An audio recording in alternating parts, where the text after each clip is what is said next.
Money is always where the rubber meets the road, and that's just what's happening in D.C. as President Trump released his 53-page budget blueprint today. If you ever doubted Trump when he said he wanted to shake up the federal government, he revealed his hand with this $1.1 trillion financial document. The big winner, as you knew, the military, which would see an increase of $54 billion in this plan. To make that up, the president is proposing some huge cuts, like at the EPA, down 31%.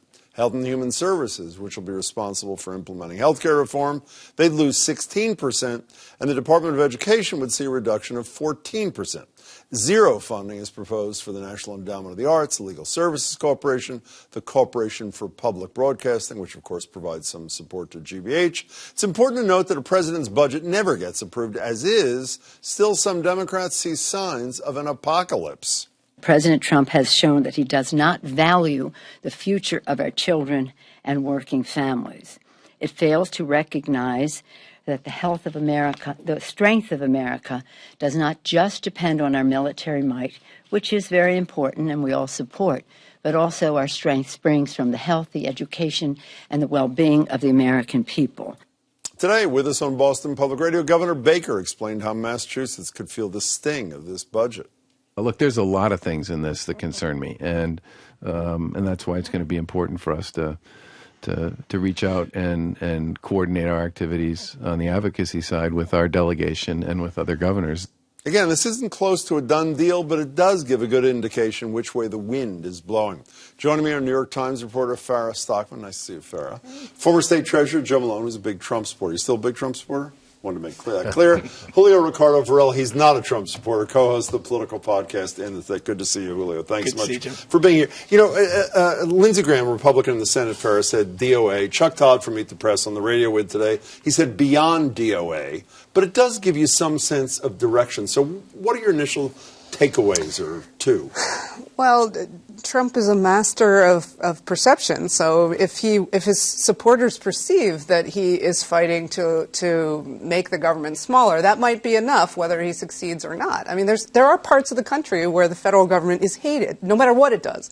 And so and the military is loved, and he's making the military bigger, and he's making the rest of the government to pay for it smaller. But if you look at a place like Michigan, my home state, there are a lot of Republicans there who want to clean up the Great Lakes, and they're angry at this budget. What's your initial takeaway, Julio? My initial, this is Trump in his finest. You know, he's saying that he's fulfilled his campaign promises. He brought the OBM director, who should, to be honest with you, should fill in for Sean Spicer, the Mulvaney, who was, I thought he was, polished.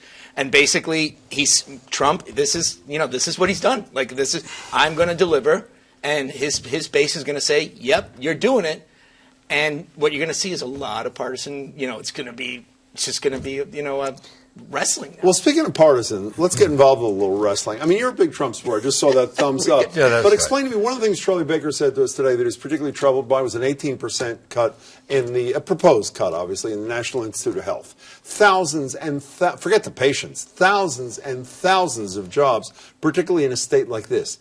This is good coming from Mr. Job-creating President Donald Trump? How is that good? So first of all, as Farrah said, this is the beginning of the discussion, and to a great degree it's political posturing. So you have someone come out and he says, I'm keeping my promise. I am going to make government smaller in Washington. I'm going to upset the political establishment down here. Now the real discussion begins. And the old cliche about, watching sausage being made, that's the process that's beginning. You're making it sound like Sean Spicer said, wiretapping in quotes, this is a budget in quotes. I mean, this does reflect, maybe with the exception of the State Department, the direction reflects the direction the Republican Party wants to take the country in, doesn't it? Sure. And in a perfect world, if Donald Trump had a magic wand and he could bring these things to reality, he would do it. There's no question about it. But given the process that it has to go through right now, he's not going to get everything he wants. He still didn't defend the cut in NIH. He proposed it. Well, what their defense is that you have inefficiencies everywhere. And what we're saying is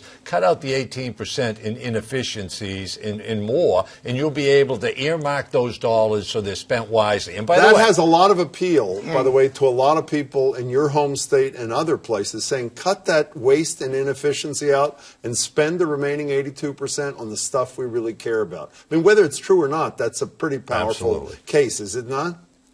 There's always inefficiencies, sure, but if you look at the Great Lakes cleanup, 300 million went down to 10. That's Down to 10? 10. Yeah. 10. He's zeroing out the protection of the largest freshwater source in the world. Who wants that?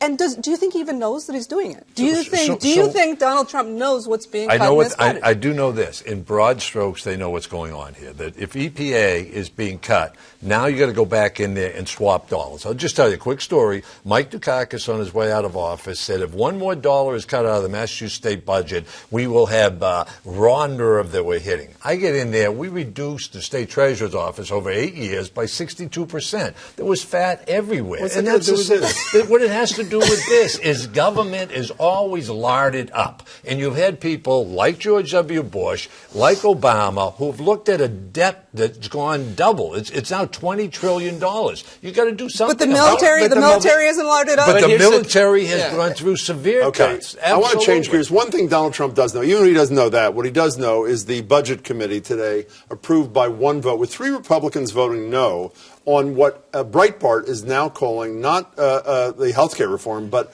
Ryan Care. Right. So, I mean, my sense of this thing is this is hanging by a thread. And if you had, again, 3 Republicans there, what's your forecast, sort of Nostradamus-like, about what happens in the House?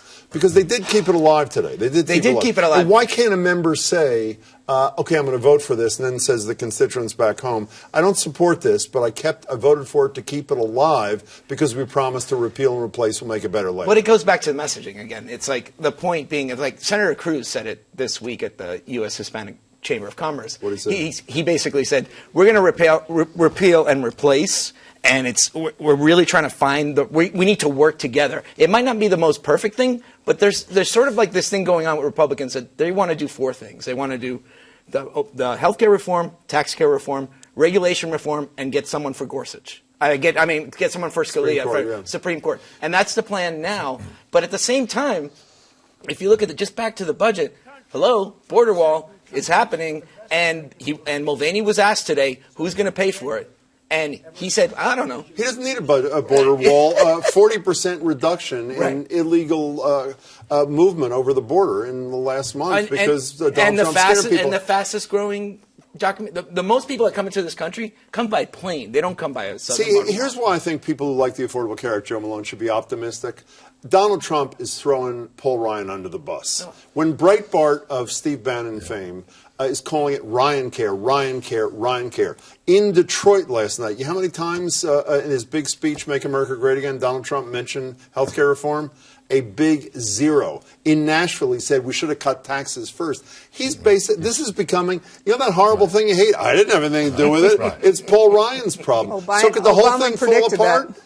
It could fall apart, but to what end? I mean, either they leave it the way it is, which they can't because it's going to die under its own weight that way, or they get Democrats to come in and find a way to fix the areas that need to be fixed. But this gutting, with 24 million losing it and subsidies going down, that's gone, right? I mean, that's gone. But keep in mind, this is the same Obamacare that Bill Clinton said this thing is crazy. You've got people's premiums going up. Mike Dukakis, too? Yeah, absolutely. What were you about to say there, Farrah? Back further. I think Obama's going to sit back and look and say, oh, gee, it's, Trump.